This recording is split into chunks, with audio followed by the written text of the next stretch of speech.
Assalamualaikum warahmatullahi wabarakatuh.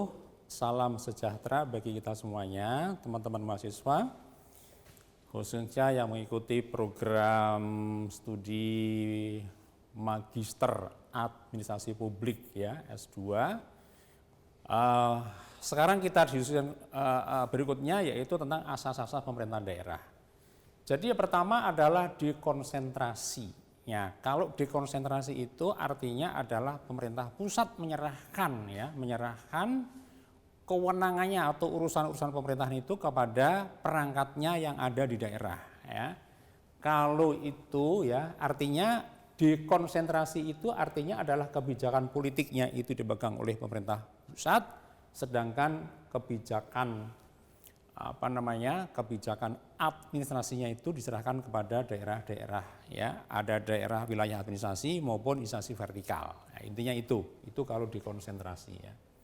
Nah, sekarang konsekuensinya itu membentuk wilayah administrasi atau instansi vertikal. Nah, sekarang desentralisasi. Nah, asas desentralisasi itu artinya apa? Jadi kebijakan politik dan kebijakan pelaksanaannya itu diserahkan kepada daerah otonom di sini ya. Daerah otonom baik itu daerah otonom di sini itu ada provinsi ya misalnya ya. Ada provinsi, ada kabupaten, ada provinsi, ini ada provinsi, ini ada kota gitu ya.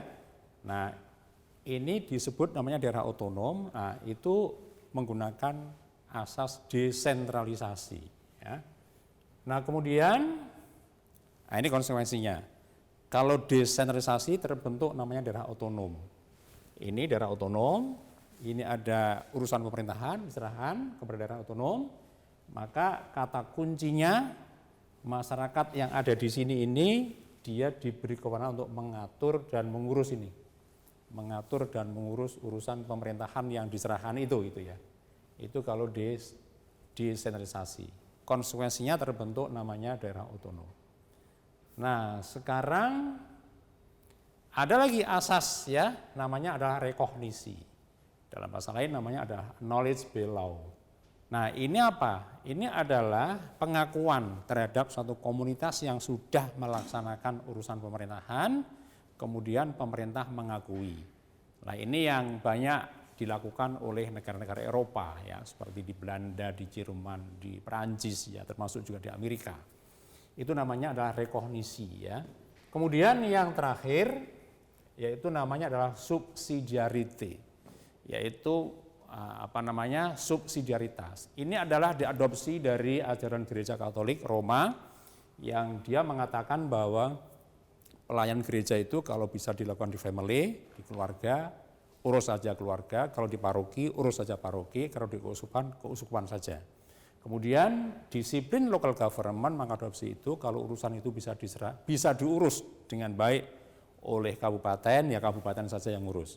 Kota saja. Provinsi. Kalau komunitas bisa ngurus, silahkan. Itulah yang disebut dengan namanya subsidiarity itu, gitu ya.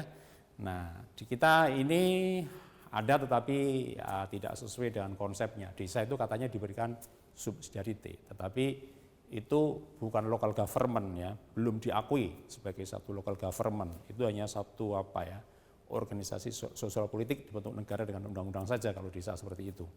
Kalau local government seperti di Commune misalnya di Perancis, atau Gemeente di Belanda misalnya, atau Gemenda di Jerman misalnya ya.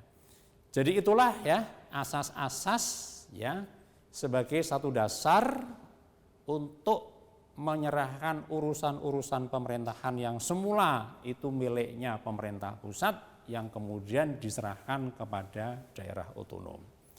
Demikian teman-teman ya, mudah-mudahan makin bisa dipahami. Ya, dan untuk lebih detailnya silahkan dibaca pada modulnya. Sampai ketemu pada pertemuan yang akan datang. Terima kasih. Ya.